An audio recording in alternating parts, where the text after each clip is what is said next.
श्री स्वामी समर्थ. श्री गुरुदेव दत्त. श्री गुरुचरित्र पारायण अध्याय 1 ते 3.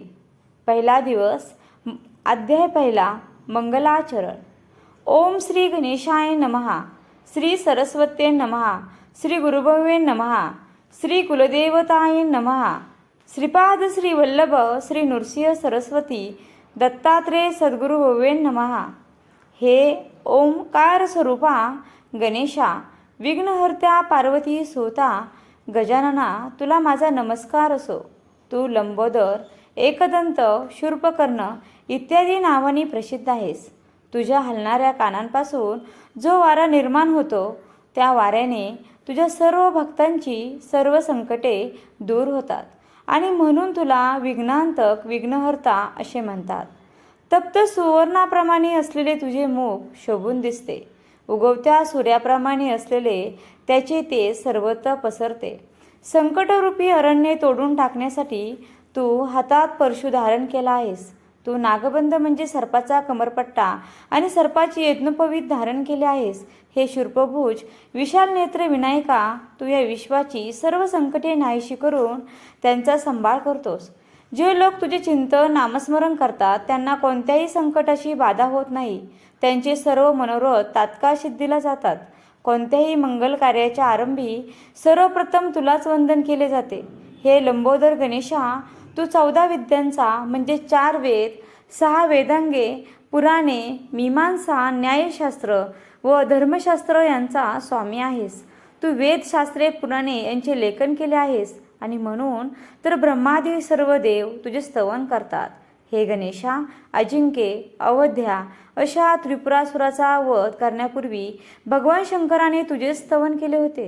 हरी ब्रह्मादी देव कार्यारंभी तुलाच वंदन करतात. तुझ्या कृपेने त्यांना इच्छित गोष्टी प्राप्त होतात. हे कृपानिधी गणनायका, हे मूषक वाहना, ओंकार स्वरूप दुःखहर्त्या विनायका, मला बुद्धी दे. जे लोक तुला वंदन करतात त्यांची कार्ये सिद्धीला जातात. हे गणेशा, तू कृपासागर आहेस. तू सर्वांचा आधार आहेस. हे गजानना, माझे मनोरथ सिद्धीला जावेत आणि म्हणून मी तुला साष्टांग नमस्कार करतो. तू मला ज्ञान दे, बुद्धी दे. हे गणेशा, तू शरण आलेल्यांना वर देणार आहेस. मी अज्ञानी आहे आणि म्हणून तुला शरण आलो आहे. श्री गुरुचरित्र लिहावी अशी इच्छा आहे. तुझी माझ्यावर पूर्ण कृपादृष्टी असावी व मी हाती घेतलेला ग्रंथ सिद्धीला जावा अशी माझी तुला प्रार्थना आहे. आता मी विद्यादेवता सरस्वतीला वंदन करतो. तिच्या हाती वीणा आणि पुस्तक असून ती हंसावर आरूढ झाली आहे. तिला वंदन केले असता ज्ञानप्राप्ती होते. हे सरस्वती माते, मी तुला वंदन करतो. वेदशास्त्रे पुराणे तुझ्याच वाणीने प्रकट झाले आहेस. माते, मला चांगली बुद्धी दे. श्री नृसिंह सरस्वती हे माझे गुरु आहेत. त्यांच्या नावात तुझे नाव असल्याने तू मला आदरणीय, वंदनीय आहेस. हे जग कळसूत्री भावलीप्रमाणे तुझ्याच प्रेरणेने असते आणि म्हणून तू मला या ग्रंथलेखनासाठी प्रेरणा दे. मला स्फूर्ती दे. मला विद्यादान दे. आता मी ब्रह्मा, विष्णू आणि महेश या त्रिदेवांना वंदन करतो आणि विद्यादान मागतो. भगवान विष्णू हा विश्वाचा नायक आहे. तो लक्ष्मीसह क्षीरसागरात वास्तव्य करतो. शंख, चक्र, गदा, पद्माधारी त्या नरहरी विष्णूंनी गळ्यात वैजयंतीमाला धारण केली आहे. पितांबरधारी तो विष्णू शरणागतांना इच्छित वस्तू देतो. तो मोठा कृपाळू, दयाळू आहे. आता मी पंचमुख, गंगाधर अशा शंकराला वंदन करतो. साक्षात जगतमाता पार्वती त्यांची पत्नी आहे आणि तोच या जगाचा संहार करतो. म्हणून त्याला स्मशानवासी म्हणतात. व्याघ्रचर्म परिधान केलेल्या सर्वांगावर सर्प धारण केलेल्या त्या शंकराला मी वंदन करतो. ज्याच्या मुखातून वेद निर्माण झाले त्या सृष्टिकर्त्या ब्रह्मदेवाला मी वंदन करतो. सर्व देव, यक्ष, गंधर्व, किन्नर, सिद्ध, साध्य, सर्व ऋषीमुनी, पराशर, व्यास, वाल्मिकी इत्यादी सर्वांना मी नमस्कार करतो. माझ्याजवळ कवित्व नाही. ग्रंथरचना कशी करतात तेही माहीत नाही. मला मराठी भाषाही नीट येत नाही. मला शास्त्रज्ञान नाही आणि म्हणून आपण सर्वांनी माझ्यावर कृपा करावी. माझे या ग्रंथलेखनास सर्वतोपरी मदत करावी. अशा प्रकारे सर्वांना विनंती करून मी माझ्या आईवडिलांना, पूर्वजांना नमस्कार करतो. आपस्तंभ शाखेचे कौंडिन्य गोत्रास जन्मास आलेले सायनदेव हे आमचे मूळ पुरुष. साक्रे त्यांचे आडनाव, त्यांचे पुत्र नागनाथ, त्यांचा पुत्र देवव्रत, देवव्रतांचे पुत्र गंगाधर आणि हेच माझे वडील. अश्वलायन शाखेचे कश्यप गोत्रात जन्मास आलेल्या चौडेश्वरी यांची कन्या चंपा ही माझी आई. माझे पिता गंगाधर ते सदैव श्रीगुरूंचे ध्यान करीत असत आणि म्हणून मी माझ्या नावात माझ्या पित्यांचे नाव गोवून सरस्वती गंगाधर असे स्वतःचे नाव धारण केले. श्री गुरूंचे सदैव ध्यान करणाऱ्या सर्व साधू संतांना, संन्यासी, यती, तपस्वी या सर्वांना माझा नमस्कार. मी या सर्वांना प्रार्थना करतो की मी अल्पमती आहे. माझी बोबडे बोल गोड मानून घ्या. पूर्वीपासून आमच्या कुलावर श्री गुरूंची कृपा आहे आणि त्यांनीच मला गुरुचरित्र लिहिण्याची आज्ञा केली. ते म्हणाले, तू आमचे चरित्र कथन कर आणि त्यामुळे तुझ्या वंशाला धर्मार्थ, काम व मोक्ष हे चारही पुरुषार्थ प्राप्त होतील. गुरूंची आज्ञा मला प्रमाण आहे आणि ती आज्ञा म्हणजेच प्रसन्न झालेली कामधेनूच. श्री गुरूंच्या आशीर्वादाने माझा ग्रंथ सिद्धीला जाईल अशी माझी पूर्ण श्रद्धा आहे. श्री नृसिंह सरस्वती हे त्रयमूर्ती श्री दत्तात्रेयांचा अवतार आहेत आणि त्यांचे चरित्र अगाध आहे, अपार आहे. त्यांचे वर्णन कोण करू शकेल? परंतु प्रत्यक्ष श्री गुरूंनी मला आज्ञा केल्यामुळे मी ते सांगत आहे. ज्याला पुत्रापोत्राची इच्छा असेल त्याने या चरित्राचे नित्य श्रवण पठण करावे. जो या चरित्राचे श्रवण पठण करेल त्याच्या घरी लक्ष्मी नित्य वास्तव्य करेल. त्याला सर्व प्रकारचे ऐश्वर्य प्राप्त होतील. श्री गुरु कृपेने त्याला रोगराईची बाधा होणार नाही. पूर्ण श्रद्धेने या चरित्राचे 7 दिवस पारायण केले असता सर्व प्रकारची बंधने नष्ट होतील. अशी ही परमपुण्यदायक कथा मी सांगत आहे. श्रोते हो, मी सांगतो त्यावर पूर्ण श्रद्धा ठेव. आम्ही स्वतः या गोष्टीचा अनुभव घेतला आहे. आपणही एकाग्र चित्ताने हे चरित्र श्रवण करून अनुभव घ्या. मी एक सामान्य मनुष्य म्हणून माझ्या बोलण्याकडे दुर्लक्ष करू नका. भोजन केल्यानंतर पोट भरल्याचा तृप्तीचा ढेकर येतो आणि त्याप्रमाणे हे मी स्वानुभवातून बोलत आहे. ऊस दिसावयास काळा व वाकडा असेल तरी त्यातून अमृतासारखा गोड रस मिळतो. कावळ्याच्या विष्ठेतून बीजाचा प्रसार होतो व त्यातून पिंपळ उगवतो, हे लक्षात घ्या. श्री गुरुचरित्र प्रत्यक्ष कामधेनूच आहे. त्याचे श्रवण केले असता मनुष्याला परमज्ञानाची प्राप्ती होते. आणि म्हणून श्रोते हो, आपण लक्षपूर्वक ऐका. श्री गुरु नृसिंह सरस्वती गाणगापूर क्षेत्री असताना त्या क्षेत्राची कीर्ती सर्वदूर पसरली. त्या क्षेत्री श्री गुरूंचे कायमचे वास्तव्य असल्याने असंख्य लोक गाणगापूर क्षेत्री तीर्थयात्रेला सतत जात असतात. तेथे जाऊन श्री गुरूंची आराधना केली असता मनुष्याच्या सर्व इच्छा पूर्ण होतात. चारही पुरुषार्थाची प्राप्ती होते. अनेकांनी हा अनुभव घेतलाही आहे. नामधारक नावाचा एक भक्त सदैव श्री गुरूंचे चिंतन करीत असे. एकदा त्याला श्री गुरुदर्शनाची तीव्र ओढ लागली आणि म्हणून तो तहानभूक विसरून गाणगापुराकडे निघाला. आता एकतर श्री गुरूंचे दर्शन तरी घेईन, नाहीतर या नश्वर देहाचा त्याग तरी करेन, असा निर्धार करून तो श्री गुरूंचे स्मरण करीत जात होता. तो मनात श्री गुरूंना आळवीत होता. अहो गुरुदेव, लोखंडाला परिस्पर्श होताच त्याचे सुवर्ण होते असे म्हणतात. आपले नाम परीस आहे, ते माझ्या हृदयात सदैव आहे. असे असता मला इतके दुःख का बरे भोगावे लागते? परिस स्पर्शाने जर लोखंडाचे सोने झाले नाही तर दोष कोणाचा? हे लक्षात घेऊन माझ्यावर कृपा कर. अहो गुरुदेव, आपण कृपावंत आहात, परम दयाळू आहात. सर्वांच्यावर आपण कृपा करता आणि मग माझ्याबद्दल आपणास दया का बरे येत नाही? आपण मला दर्शन दिले नाहीत तर मी कोणाकडे जाऊ? अशा प्रकारे अत्यंत व्याकुळ झालेला तो नामधारक पुन्हा श्री गुरूंची आळवणी करीत होता. अहो गुरुदेव, कलियुगात श्री गुरु हे श्रेष्ठ आहेत आणि ते कृपासिंधू आहेत. भक्तांचे कृपासिंधू, भक्तांचे रक्षण करते आहेत आणि ते नृसिंह सरस्वती या नावाने विख्यात होतील. ते आपल्या भक्तांचे रक्षण करतील असे वेदवचन आहे. आपण ती वेदवाणी खरी करून दाखवा. हे दयासागरा, मला भावभक्ती माहीत नाही, माझे मन स्थिर नाही. तुम्ही कृपासागर आहात, माझ्यावर कृपा करा. आई आपल्या बाळाला कधी दूर ठेवते का? तुम्ही तर माझे मातापिता, सखा, बंधू आहात. परंपरेने तुम्हीच आमची कुलदेवता आहात. माझ्या वंशात परंपरेने आपली भक्ती चाललेली आहे आणि म्हणून मी सुद्धा तुमचेच भजन पूजन करीत आहे. हे नरहरी, माझे दैन्य दारिद्र्य दूर करा. तुम्हीच अखिल विश्वाचे पालनपोषण करते आहात. सर्व देवांचे तुम्हीच दाते आहात आणि मग तुमच्याशिवाय दुसऱ्या कोणाकडे काय मागणार? तुम्ही सर्वज्ञ आहात असे पुराणे सांगतात आणि मग माझ्या मनातील दुःख तुम्हाला समजत नाही का? बाळाला काय हवे आहे हे त्याच्या आईला लगेच समजते, मग मला काय हवे आहे हे तुम्हाला समजत नसेल का? घ्यावे तेव्हा द्यावे असे जर तुमचे मत असेल तर मला सांगा.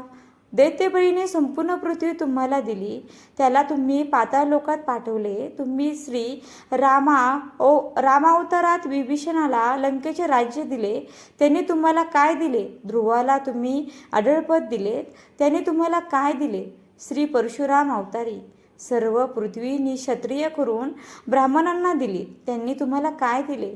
केवळ तुम्हीच या जगाचे पालनपोषण करणारे आहात, मी एक सामान्य मशक तुम्हाला काय देणार? अहो, साक्षात महालक्ष्मी तुमच्या घरी रात्रंदिन पाणी भरीत आहे. असे असताना तुम्ही माझ्याकडे काय मागता आणि मी तरी काय देणार? लहान बाळाला दूध पाजणारी आई त्याच्याकडे काय मागते? काहीच नाही. आधी देऊन मग देणाऱ्याला दाता असे कसे म्हणता येईल? सामान्य मनुष्य अगोदर काहीतरी सेवा घेतो व मग त्याचा मोबदला देतो, याला दातृत्व म्हणत नाहीत. मेघ जलवृष्टी करून तळी विहीर पाण्याने भरतो, पण तो त्याबद्दल काहीच मागत नाही, कोणाचीही सेवा घेत नाही. आता सेवेबद्दल बोलायचे तर आमच्या पूर्वजांनी अनेक वर्ष तुमची मनोभावे सेवा केली आहे. म्हणजे आमचे वडीलपार्जित सेवारूपी धन तुमच्याकडे आहे आणि त्या बदल्यात तुम्ही माझा सांभाळ करा. तुम्ही असे केले नाही तर मीही हे सर्व संतांना सांगून तुमच्याकडून इष्ट ते जिंकून घेईन. खरे तर तुम्हाला काहीच कठीण नाही आणि मग माझ्याविषयी असे कठोर का वागत? मी तुमचा अनुदास आहे. प्रल्हादासारख्या दैत्याचे तुम्ही कैवारी झालात आणि मग तुम्हाला माझी दया का येत नाही? मी असा कोणता अपराध केला म्हणून तुम्ही माझ्याशी बोलत नाही? आई रागावली तर बालक पित्याकडे जातो, पण पिता रागवला तर तो आईच्या कुशीत शिरतो. अहो गुरुदेव, तुम्हीच माझे आई वडील आहात आणि मग मी कोणाकडे जाऊ? तुम्ही अनाथ रक्षक आहात म्हणून तुम्हीच माझे रक्षण करा. माझ्या बोलण्याने पाषाणालाही पाजार फुटल आणि मग माझ्याविषयी तुम्हाला करुणा का येत नाही? त्या नामधारक शिष्याने अशी परोपकारीने विनंती केली असता कृपाळू गुरुनाथ त्यांच्याकडे धावत आले. श्री गुरु येताच त्या नामधारकाने त्यांच्या चरणावर मस्तक ठेवले आणि त्यांचे मन शांत झाले. त्याने आपल्या मनमोकळ्या केसांनी त्यांच्या चरणावरील धूळ झाडली. डोळ्यातील आनंदाश्रूंनी त्यांच्या चरणांना स्नान घातले. त्यांची आपल्या हृदया मंदिरात स्थापना करून यथाविधी पूजा केली. त्यांच्या हृदयात श्री गुरु स्थिर झाले आणि अशा प्रकारे श्री गुरु आपल्या भक्ताच्या हृदयात वास्तव्य करतात आणि त्यामुळे सरस्वती गंगाधरांना अतीव संतोष होतो. अशा रीतीने श्री गुरुचरित्रामृतातील मंगलाचरण नावाचा अध्याय पहिला समाप्त. श्री गुरुदेव दत्त. श्री गुरुदेव दत्त. अध्याय दुसरा. कलियुग वर्णन. गुरु महात्मे संदीपक आख्यान. ओम श्री गणेशाय नमः. श्री सरस्वते नमः. श्री गुरुभवे नमः. श्री कुलदेवताय नमः. हे त्रिमूर्ती दत्तात्रेया, तूच माझा गुरु आहेस. तूच कृष्णा नदीच्या तीरावर वास्तव्य करतोस. तेथे तुझे भक्त नांदत असतात आणि ते पाहून स्वर्गातील देवांनाही मोठे कौतुक वाटते. असे श्री गुरूंचे ध्यान करीत नामधारक मार्गाने जात असता थकवा आल्याने तो एका वृक्षाखाली विश्रांतीसाठी थांबला. तेथेच त्याला झोप लागली. झोपेत असताना त्याला स्वप्न पडले आणि त्या स्वप्नात जटाधारी, सर्वांगाला भस्म लावलेले, व्याघ्रचर्म परिधान केलेले, पितांबर नेसलेले श्री गुरु दिसले. त्याने नामधारकाच्या कपाळी भस्म लावून त्याला अभय दिले. हे स्वप्नात पाहून नामधारक एकदम जागा झाला व इकडे तिकडे पाहू लागला, पण त्याला कोणीच दिसले नाही. स्वप्नात त्याने जी मूर्ती पाहिली तिचे ध्यान करीत तो पुढे चालत निघाला. काही अंतर जातो तोच त्याला स्वप्नात पाहिलेल्या योगेचे दर्शन झाले. त्याने धावत जाऊन त्या योगेला दंडवत घातला आणि तो त्या योगेला म्हणाला, हे कृपासागर, तुझा जय जयकार असो. आज तुझ्या दर्शनाने माझी सर्व पातके नाहीशी झाली. तू जर अज्ञानरूपी अंधार नाहीसा करणारा साक्षात सूर्यच आहेस. माझा उद्धार करण्यासाठीच तू आला आहेस आणि या दीन भक्तावर कृपा करण्यासाठी आपण आला आहात अशी माझी श्रद्धा आहे. आपण कोठून आला आहात? आपले नाव काय?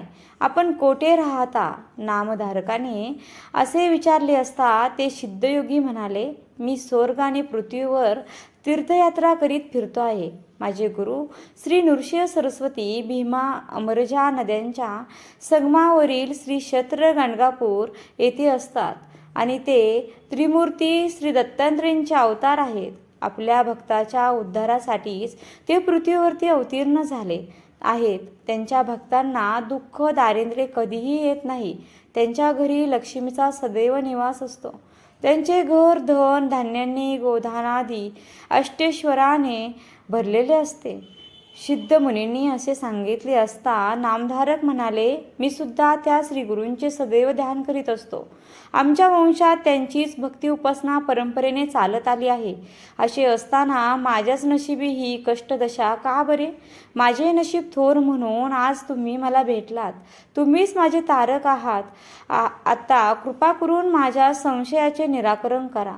नामधारकाने असे विचारले असता सिद्धयोगी म्हणाले, अरे श्रीगुरु भक्तवत्सल आहे. त्यांची कृपा लहान मोठ्यांवर सारखीच असते.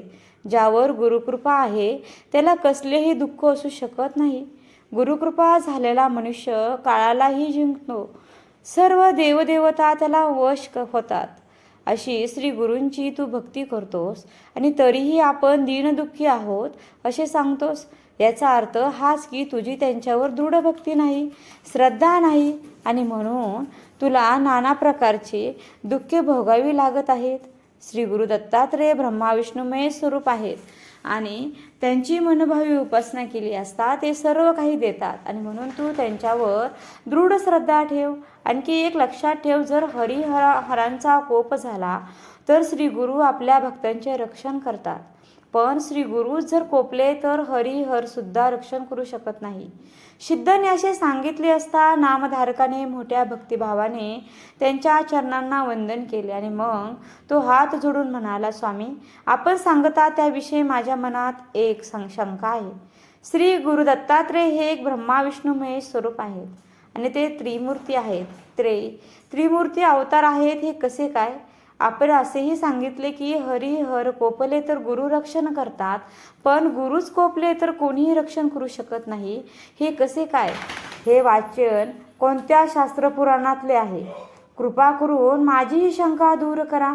सिद्ध म्हणाले, नामधारका तुझी शंका रास्त आहे. तुझ्या शंकेचे उत्तर मी वेद रचनेच्या साक्षीने देतो आणि ते लक्षपूर्वक आहेत. ब्रह्मदेवाच्या मुखातून 4 वेद व 18 पुराणे निर्माण झाले आणि त्या 18 पुराणात ब्रह्मवैवर्त नावाचे पुराण अतिशय प्रसिद्ध आहे. द्वापारयुगाच्या अंती प्रत्यक्ष नारायण विष्णू व्यासरूपाने अवतीर्ण झाले. त्यांनी लोककल्याणार्थ वेदांची नीट व्यवस्था केली आणि त्या व्यासांनी ऋषीमुनींना जी कथा सांगितली तीच कथा मी तुम्हाला सांगतो. ती तू एकाग्र चित्ताने श्रवण कर. ब्रह्मदेवाने कलियुगाला गुरु महात्म्य सविस्तर सांगितले. सिद्धाने असे सांगितले असता नामधारक हात जोडून म्हणाला, गुरुदेव तुम्ही मला भेटलात. ब्रह्मदेवाने कलियुगाला गुरु महात्म्य कोणत्या कारणास्तव सांगितले, ते केव्हा सांगितले ते ऐकण्याची माझी इच्छा आहे. कृपा करून ते मला सविस्तर सांगा. नामधारकाने अशी विनंती केली असता सिद्ध मुनींनी ती कथा सांगण्यास सुरुवात केली आणि ते म्हणाले, ऐक तर. जेव्हा प्रलय झाला तेव्हा आदिमूर्ती नारायण भगवान विष्णू अव्यक्त स्वरूपात वातपात्रावर पहुडले होते. त्यांना सृष्टीची रचना करण्याची इच्छा झाली. जागृत झालेल्या त्यांनी आपल्या नाभीतून कमळ उत्पन्न केले आणि त्या कमळातून ब्रह्मदेव प्रगट झाले. त्यांनी 4 दिशांना पाहिले. ते चतुर्मुख झाले आणि ते स्वतःशीच म्हणाले, मी सर्वश्रेष्ठ आहे. माझ्यापेक्षा मोठा दुसरा कोणीही नाही. त्यावेळी भगवान विष्णूंना हसू आल्याने ते गंभीर स्वरात म्हणाले, मी महाविष्णू आहे. तू माझा भक्ती कर. आणि हे ऐकताच ब्रह्मदेवाने भगवान विष्णूंना नमस्कार करून त्यांची परोपरीने स्तुती केली आणि त्यामुळे प्रसन्न झालेल्या विष्णूंनी ब्रह्मदेवांना सृष्टी निर्माण करण्याची आज्ञा केली. त्यावर ब्रह्मदेव म्हणाले, हे महाप्रभू मला सृष्टीची रचना करण्याचे ज्ञान नाही आणि मग मी काय करू? विष्णूने त्यांना 4 वेद दिले व त्यानुसार जगाची निर्मिती करण्यास सांगितले. भगवान विष्णूंनी अशी आज्ञा केली असता ब्रह्मदेवांनी विविधतेने नटलेले स्थावर जंगम विश्व निर्माण केले. त्यात स्वेदज घामातून उत्पन्न होणारे, अंडज अंड्यातून उत्पन्न होणारे, जारज वीर्यातून उत्पन्न होणारे आणि उद्बीज म्हणजे उगवणारे वृक्ष अशी 4 प्रकारची सृष्टी निर्माण केली. भगवान विष्णूच्या आदेशानुसार ब्रह्मदेवाने त्रैलोक्याची रचना केली आणि मग त्याने सनकादिक मानसपुत्र, मरीची इत्यादी सप्तर्षी, देव आणि दैत्य उत्पन्न केले आणि मग ब्रह्मदेवाने कृतयुग, त्रेतायुग, द्वापारयुग व कलियुग अशी 4 युगे निर्माण केली आणि ही 4 युगे ब्रह्मदेवाच्या आज्ञेने क्रमाक्रमाने पृथ्वीवरती अवतीर्ण होतात. ब्रह्मदेवाने सर्वप्रथम कृतयुगाला पृथ्वीवर पाठवले. कृतयुग म्हणजे सत्ययुग. त्याची वैशिष्ट्ये सांगतो तेही आहे. ते सत्ययुग सत्यवचनी, वैराग्य संपन्न, ज्ञानी व सत्व गुणांची वृद्धी करणारे होते. त्याने शुभ्र वस्त्र परिधान केले होते. त्या खांद्यावर यज्ञोपवीत, गळ्यात रुद्राक्षमाळा व हातात कंकणे होती. त्याने पृथ्वीवर येऊन लोकांना सत्वगुणी प्रवृत्त केले. त्यांनी लोकांना तपश्चर्याचा मार्ग दाखविला व लोकांचा उद्धार केला. सत्ययुगाचा कालावधी पूर्ण होताच ब्रह्मदेवाने त्याला परत बोलवले. मग त्याने त्रेतायुगाला पृथ्वीवर पाठवले. त्याची लक्षणे सांगतो तेही आहे. त्या त्रेतायुगाचा देह स्थूल होता. त्याच्या हाती यज्ञ सामग्री होती. त्यामुळे त्रेतायुगात सगळे लोक यज्ञयाग करीत होते असत. त्याने कर्ममार्गाची स्थापना केली. वृषभ हे धर्माचे प्रतीक त्याच्या हाती होते. त्याने पृथ्वीवर धर्मशास्त्राचा प्रचार केला असता कार्यकाल पूर्ण झाल्यावर ते आनंदाने परत गेले. आणि मग ब्रह्मदेवाने द्वापारयुगाला पृथ्वीवरती पाठवले. त्याच्या हातात खडवाग व धनुष्यबाण ही शस्त्रे होती. ते उग्र, शांत, निष्ठुर व दयावान होते. त्या युगात पाप पुण्य समान होते. असे ते द्वापारयुग पृथ्वीवरती आपला कार्यकाल पूर्ण होताच ब्रह्मदेवाकडे परत गेले. द्वापारयुग परत आल्यावरती ब्रह्मदेवाने कलियुगाला बोलावून घेतले व त्याला पृथ्वीवर जाण्याची आज्ञा केली.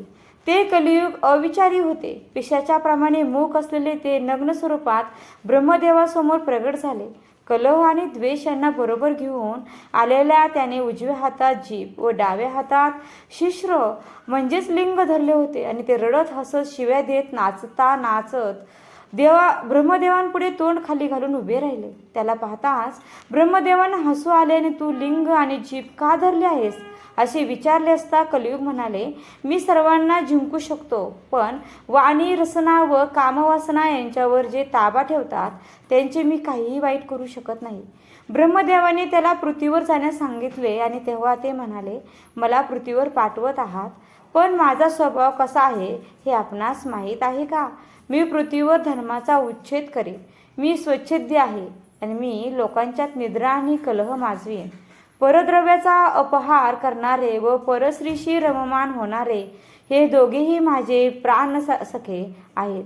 ढोंगी, संन्याशी, कपट कारस्थान करून आपले पोट भरणारे माझे प्राणसखे आहेत. परंतु जे पुण्यशील असतील ते माझे शत्रू वैरी होत. कलियुगाने स्वतःबद्दल असे सांगितले असता ब्रह्मदेव म्हणाले, पूर्वीच्या युगात मनुष्यांना दीर्घायुष्य होते. त्यामुळे ते खूप दिवस तपानुष्ठान करीत असत आणि त्यांना मृत्यू नव्हता. त्यामुळे त्यांना पृथ्वीवर प्रदीर्घ काळ कष्ट सोसावे लागत असत. पण आता तसे नाही. तुझ्या कार्यकाळात लोकांना अल्पायुष्य फार तर 100 वर्ष आयुष्य असेल. त्याच्या ठिकाणी शक्तीही कमी असेल आणि त्यामुळे लोक तपानुष्ठान करून अल्पावधीतच परमार्थ प्राप्ती करून घेतील. जे लोक ब्रह्मज्ञानी व पुण्यशील असतील त्यांना तू सहाय्य करावेस. ब्रह्मदेवाने असे सांगितले असता कलियुग म्हणाले, आपण ज्या लोकांविषयी सांगता ते माझे वैरी होत. असे लोक जेथे असतील तेथे मी कसा जाऊ? मला त्यांची भीती वाटते. त्यांच्याकडे मी पाहू शकत नाही. भरतखंडात पुण्य खूप आहे. अशा ठिकाणी मी गेलो तर लोक मला मारतील आणि मग मी तिकडे कसा जाऊ? ब्रह्मदेव म्हणाले, तू कसलीही चिंता करू नकोस. तू भूलोकावर गेलास की सगळे लोक तुझ्या इच्छेनुसार वागतील. एकदाच मनुष्य पुण्यशील असेल, त्याच्यावर तुझा प्रभाव पडणार नाही आणि त्याला तू सहाय्यही करशील. बाकी सगळे तुला वश होतील. कलियुग म्हणाले, मी दृष्ट स्वभावाचा आहे आणि मग मी धर्मशील, पुण्यशील मनुष्यांना सहाय्य कसे करणार? ब्रह्मदेव म्हणाले, जे लोक देहाने व मनाने पवित्र असतील, जे निर्लोभी असतील, जे हरिहरांची सेवा करणारे असतील, जे सदैव आपल्या गुरूंची सेवा करतील त्यांना तू पीडा देऊ नकोस. आईवडिलांची सेवा करणाऱ्या, ब्राह्मण, गायत्री व कपिला धेनू यांची सेवा करणाऱ्या, सदैव तुळशीला वंदन करणाऱ्या अशा लोकांना तू पीडा देऊ नकोस. आपल्या गुरूंची सेवा करणारे, अभेद भक्ती करणारे, नित्यपुराण श्रवण करणारे जे लोक असतील त्यांना तू कधीही त्रास देऊ नकोस. आणि ही माझी आज्ञा आहे. कलियुगाने ब्रह्मदेवांना विचारले, गुरु या शब्दाचा अर्थ काय? त्याचे स्वरूप कसे असते? गुरुचे महात्म्य कोणते? ब्रह्मदेव म्हणाले, ग अधिक उ व र अधिक उ मिळून गुरु शब्द होतो. यातील गकार म्हणजे ग हे अक्षर गणेशवाचक आहे, उ हा विष्णुवाचक व र हे अग्निवाचक आहे. 2 वर्णांचा गुरु शब्द धर्म, अर्थ, काम, मोक्ष या 4 पुरुषार्थांची प्राप्ती करून देणार आहे. शिवशंकर कोपले तर गुरु रक्षण करेल, पण गुरु कोपले तर शिव सुद्धा रक्षण करू शकणार नाही. गुरु हाच ब्रह्मा विष्णू महेश आहे. गुरु हाच साक्षात परब्रह्म आहे आणि म्हणून सदैव गुरूंची, सद्गुरूंची सेवा करावी. वैष्णवजन गुरुभक्ती अखंड राहो अशी प्रार्थना करतात. गुरु प्रसन्न झाला तर परमेश्वर आपल्या अधीन होतो. गुरूंची भक्ती केल्याने तीर्थ, तपे, योग, ताप इत्यादी धर्म कळतात आणि त्याचप्रमाणे गुरूंची सेवा केल्यामुळे आचार धर्म, वर्णाश्रम धर्म, ज्ञान, भक्ती व वैराग्य याची प्राप्ती होते आणि म्हणून गुरूंची सेवा करावी. त्याचेच भजन पूजन करावे. गुरुच सर्व देवांपेक्षा श्रेष्ठ आहे. अशा प्रकारे ब्रह्मदेवाने गुरु महात्म्य सांगितले असता कलीने विचारले, गुरु हा सर्व देवांपेक्षा श्रेष्ठ आहे असे म्हणता हे कसे काय? याचे काही उदाहरण असेल तर मला सांगावे. ब्रह्मदेव कलीला म्हणाले, तुला सगळे काही सविस्तर सांगतो, तू एकाग्र चित्ताने श्रवण कर. गुरुशिवाय तरणोपाय नाही. शास्त्र श्रवण केल्याशिवाय ज्ञानप्राप्ती होत नाही. गुरुमुखातून बाहेर पडलेले ज्ञान श्रवण केले तरच ज्ञानप्राप्ती होते. गुरु हाच प्रकाश देणारा ज्योतिस्वरूप आहे आणि याविषयी मी तुला एक प्राचीन कथा सांगतो, ती ऐक. असे बोलून ब्रह्मदेवाने संदीपक आख्यान सांगण्यास प्रारंभ केला. खूप वर्षापासूनची कथा. गोदावरी नदीच्या तीरावर अंगिरस नावाच्या ऋषींचा आश्रम होता. त्या आश्रमात पैल ऋषींचे शिष्य असलेले वेदधर्म नावाचे ऋषी होते. त्यांचे अनेक शिष्य त्यांच्याजवळ वेदशास्त्रीचा अभ्यास करीत असत.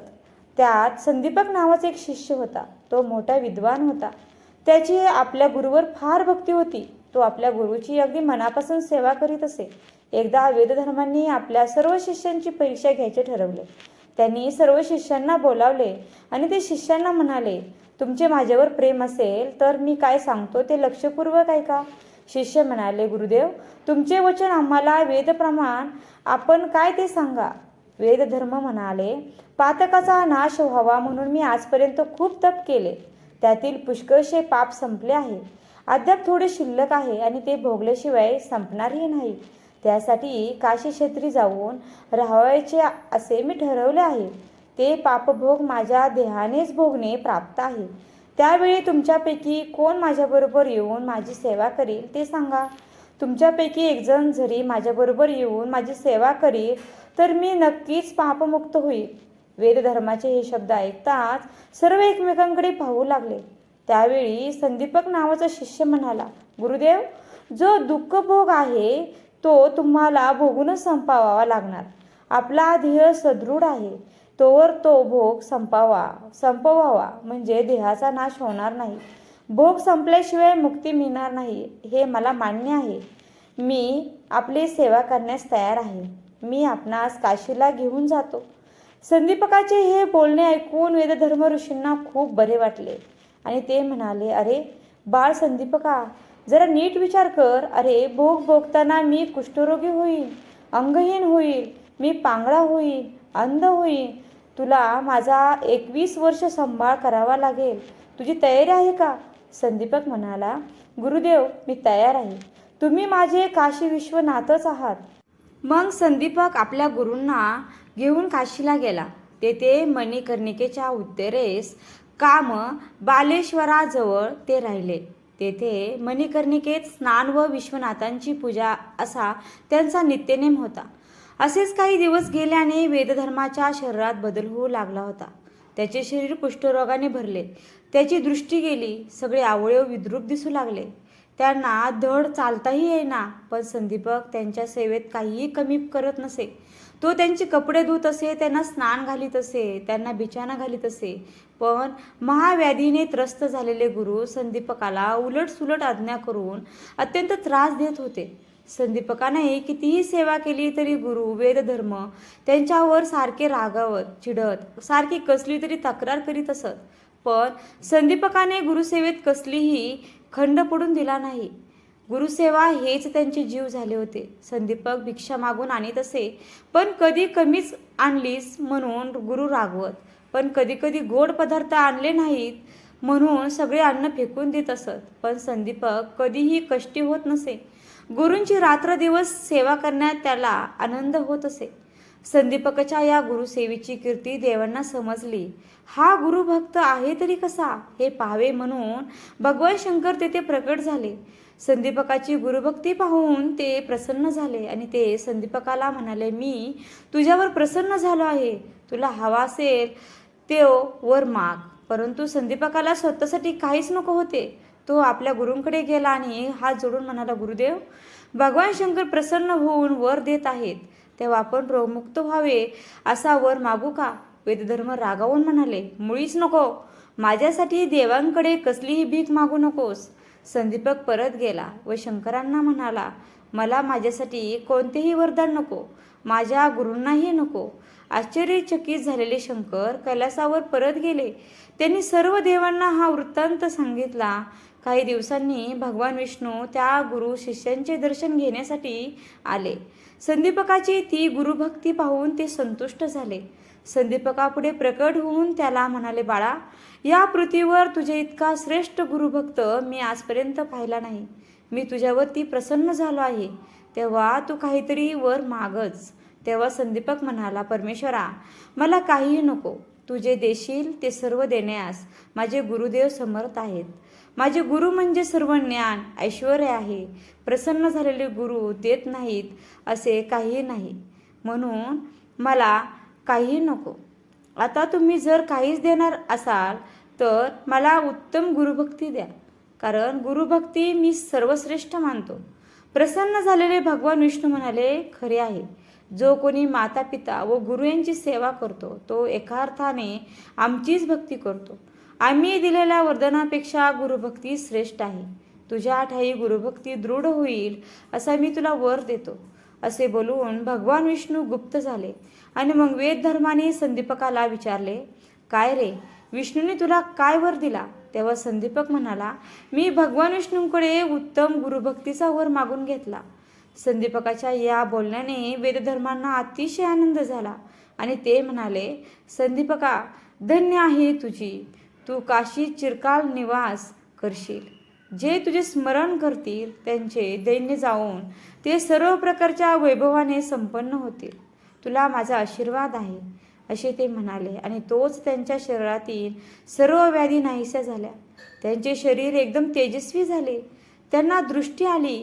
त्यांनी संदीपकाला प्रेमाने पोटाशी धरले आणि त्यांच्या डोक्यावरती हात ठेवून म्हणाले, बाळा, मी तुझी परीक्षा पाहिली. अरे, जो तपाचरण करतो त्याला कसलाही रोग होत नाही. 21 वर्ष तू माझी सेवा केलीस, तुला सर्व विद्या प्राप्त होतील. सूत म्हणाले, ब्रह्मदेवाने कलियुगाला गुरु महात्म्य सांगताना ही कथा सांगितली. संदीपकाची कथा सांगितल्यावरती सिद्धयोगी नामधारकाला म्हणाले, गुरुभक्तीचे महात्म्य लक्षात घेऊन त्यांची पूर्ण श्रद्धेने भक्तिभावाने सेवा केली तर भगवान श्री शंकर त्या गुरुभक्तावर प्रसन्न असतात. अशा रीतीने श्री गुरुचरित्र अमृतातील कलियुग वर्णन गुरु महात्म्य संदीपक आख्यान नावाचा अध्याय 2 समाप्त. श्री गुरुदेव दत्त. श्री गुरुदेव दत्त. अध्याय 3 अंबिरीश आख्यान. ओम श्री गणेशाय नमः. श्री सरस्वते नमः. श्री गुरुभवे नमः. श्री कुलदेवताय नमः. सिद्ध मुनींनी सांगितलेले गुरु महात्म्य ऐकून नामधारकाला अतिशय आनंद झाला आणि तो सिद्ध मुनींचा जय जयकार करीत म्हणाला, अहो सिद्ध मुनिवर्य, आपण माझ्या मनातील संदेह दूर केलात. आज तुमच्यामुळेच मला परमार्थाचे मर्म समजले. तुम्ही जे गुरु महात्मे सांगितले त्यामुळे माझ्या मनाला पूर्ण समाधान लाभले आहे. आता मला कृपा करून सांगा, आपण कोठे राहता, भोजन कोठे करता? मी आपला दासोनुदास होऊ इच्छितो. नामधारकाने असे विचारले असता सिद्धांना अतिशय आनंद झाला. त्यांनी नामधारकांना प्रेमाने आलिंगन दिले आणि ते म्हणाले, ज्या ज्या ठिकाणी श्री गुरु राहत होते तेथे मी राहतो. गुरुस्मरण हेच माझे भोजन. श्री गुरु चरित्रामृताचेच मी सदैव सेवन करतो. असे सांगून त्यांनी नामधारकाला श्री गुरुचरित्र ग्रंथ दाखविला आणि ते म्हणाले, या गुरुचरित्राचे नित्य पठण श्रवण केले असता भक्ती आणि मुक्ती, सुख, भोग आणि मोक्ष याची प्राप्ती होते. मनातील सर्व इच्छा पूर्ण होतात. ही कथा श्रवण केली असता धन, धान्य, संपत्ती, पुत्र, पौत्र इत्यादीची प्राप्ती होते. ज्ञानप्राप्ती होते. या ग्रंथाचे सप्ताह पारायण केले असता सर्व मनोरथ सिद्धीला जातात. जे निपुत्रिक असतील त्यांना पुत्र संतान प्राप्त होते. ग्रह रोगादी पीडा नाहीशा होतात. बंधनातून सुटका होते आणि या ग्रंथाचे श्रवण पठण करणारा ज्ञानसंपन्न शतायुषी होतो. सिद्धमुनींनी असे सांगितले असता अतिशय आनंदित झालेला नामधारक त्यांना नमस्कार करून म्हणाला, आज तुमच्या रूपाने मला साक्षात्कारी गुरुच भेटले आहेत. श्री गुरुचरित्र श्रवण करण्याची मला तीव्र इच्छा झाली आहे. तहानेने व्याकुळ झालेल्याला अमृत आणून द्यावे, त्याप्रमाणे तुम्ही मला आज भेटला आहात. मला श्री गुरुचरित्र सविस्तर सांगा. सिद्धमुनी त्याला आश्वासन देऊन म्हणाले, आता तू कसलीही चिंता करू नकोस. मी तुझे संकट दूर करेन. ज्याच्या ठिकाणी गुरुभक्ती नाही ते गुरु श्री गुरुला बोल लावतात. श्री गुरु काय देणार असा विचार करतात आणि त्यामुळे त्यांना अनेक दुःखे भोगावे लागतात. म्हणून तू सुद्धा संशयवृत्ती सोडून दे. श्री गुरुवर दृढ श्रद्धा ठेव. श्री गुरु कृपेचा सागर आहेत. त्यांच्या देण्याला मर्यादा नाही आणि ते तुझी उपेक्षा कधीही करणार नाहीत. श्री गुरु मेघदूतासारखे उदार आहेत. मेघ जलवृष्टी करतो, पण ते पाणी उथळ जागी साचत नाही, ते सखोल जागीच साचते. दृढ भक्ती ही सखोल जाग्याप्रमाणे असते. प्रसन्न झालेल्या श्री गुरूंनी मस्तकी वरदहस्त ठेवताच प्रपंच हा परमार्थ होतो आणि कल्पवृक्ष किंवा कामधेनू कल्पिले तेवढेच देते, पण श्री गुरु कल्पनेच्या पलीकडचेही देतात. म्हणून तू निसंदेह होऊन एकाग्र चित्ताने परम श्रद्धेने गुरुभक्ती कर. नामधारक म्हणाला, हे योगेश्वरा, आपण कामधेनू आहात, कृपासागर आहात. माझे मन आता स्वच्छ झाले आहे. आता श्री गुरुचरित्र ऐकण्याची मला ओढ लागली आहे. त्रिमूर्ती श्री गुरु मनुष्य योनीत अवतीर्ण झाले असे मी ऐकले आहे आणि ते कशासाठी अवतीर्ण झाले व ते मला सविस्तर सांगावे. नामधारकाचे हे बोलणे ऐकून सिद्धमुनींना अतिशय आनंद झाला आणि ते म्हणाले, वत्सा, आजपर्यंत तू जी काही गुरुसेवा केलीस ती आज फळास आली. मी पृथ्वीवर सर्वत्र संचार केला, परंतु श्री गुरुचरित्राविषयी कोणीही मला म्हणाले नाही. आम्हाला गुरुचरित्र सांगा असे कोणीही म्हटले नाही. तूच पहिला मला भेटलास. तूच खरा भाग्यवान आहेस. ज्याला इहपर कल्याणाची इच्छा आहे त्यालाच ही चरित्रकथा गोड लागेल आणि तू श्री गुरूंचा भक्त आहेस म्हणून तुला ही सद्बुद्धी झाली. आता तू काया वाचा मन एकाग्र करून श्री गुरुचरित्र श्रवण कर. यामुळे तुला चारी पुरुषार्थ प्राप्त होतील. या चरित्र श्रवणाने धनधान्यादी संपत्ती, पुत्र पौत्र, दीर्घायुष्य इत्यादी प्राप्त होते. कलियुगात ब्रह्मा विष्णू महेश मनुष्य रूपाने पृथ्वीवर अवतीर्ण झाले आणि तेच श्री गुरु दत्तात्रेय होय. भूभार हलका करून भक्तांचा उद्धार करण्यासाठीच ते सर्वत्र संचार करीत असतात. आता पुढे आहे. प्रथम आदी वस्तू एकच ब्रह्म असून प्रपंचात 3 गुणांना सत्व रजतम अनुसरून 3 मूर्ती झाल्या आणि त्यात ब्रह्मा हा रजोगुणी, विष्णू सत्वगुणी व महेश तमोगुणी. त्रिगुणात्मक एकच मूर्ती ती म्हणजे दत्तात्रेय. पहिली सृष्टी निर्माण करतो, दुसरा त्याचे पालन पोषण करतो आणि तिसरा तिचा संहार करतो. हे 3 गुण अभिन्न आहेत आणि ही सृष्टी चालवणे हे त्या तिघांचे कार्य.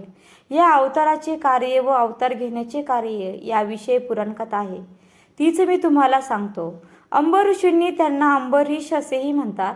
द्वादशीच्या निमित्ताने विष्णूला अवतार घ्यावाच लावला आणि ती कथा ऐक. अंबरीश ऋषींनी द्वादशी व्रत सुरू केले होते.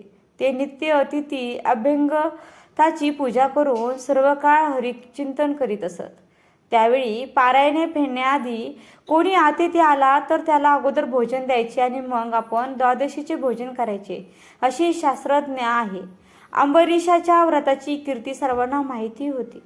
त्यांचा व्रतभंग करण्याचा असा हेतू मनात धरून शीघ्रकोपी दुर्वास ऋषी अतिथी म्हणून मुद्दाम अंबरीषांकडे गेले. त्या दिवशी द्वादशी अगदी घटकाभरच होती. पारणे करायचे तर तेवढ्याच वेळेतच अन्न ग्रहण करावेच हवे. पण त्याच वेळी दुर्वास अतिथी म्हणून आले. दुर्वासांना पाहताच अंबरीषांना मोठी भीती वाटली. वेळ तर थोडाच होता, आता आपण व्रतभंग होणार या विचाराने ते अगदी अस्वस्थ झाले.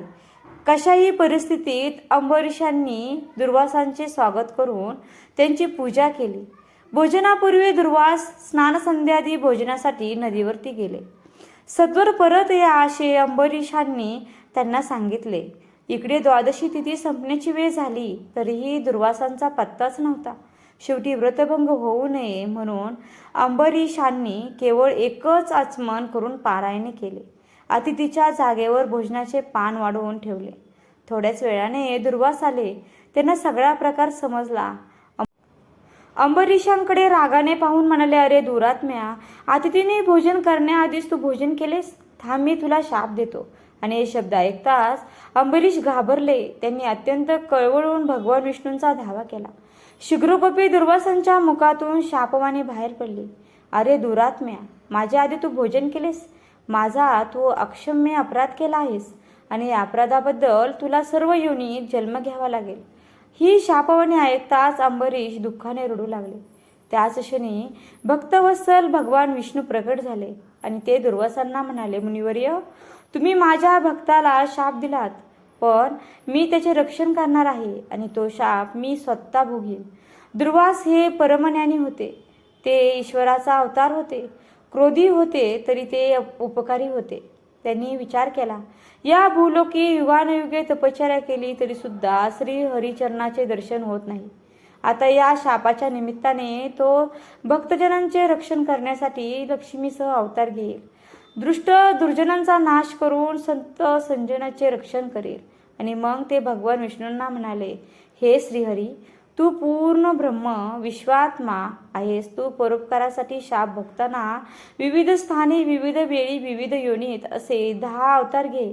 भगवान विष्णूंनी ते मान्य केले आणि त्यानुसारच भगवान विष्णूंनी मत्स्य, कूर्म, वराह आदी 10 अवतार घेतले. हे अवतार कार्य कारणपरत्वे होत असतात. ते कधी प्रगट तर कधी गुप्तपणे होतात. फक्त ज्ञानी लोकांना ही समजते आणि ही कथा सांगून सिद्धयोगी नामधारकाला म्हणाले, आता मी तुला एक गमतीची कथा म्हणजे श्री दत्त जन्मांची कथा सांगतो. अनुसया ही अत्री ऋषींची पत्नी. ती पतिव्रता शिरोमणी होती.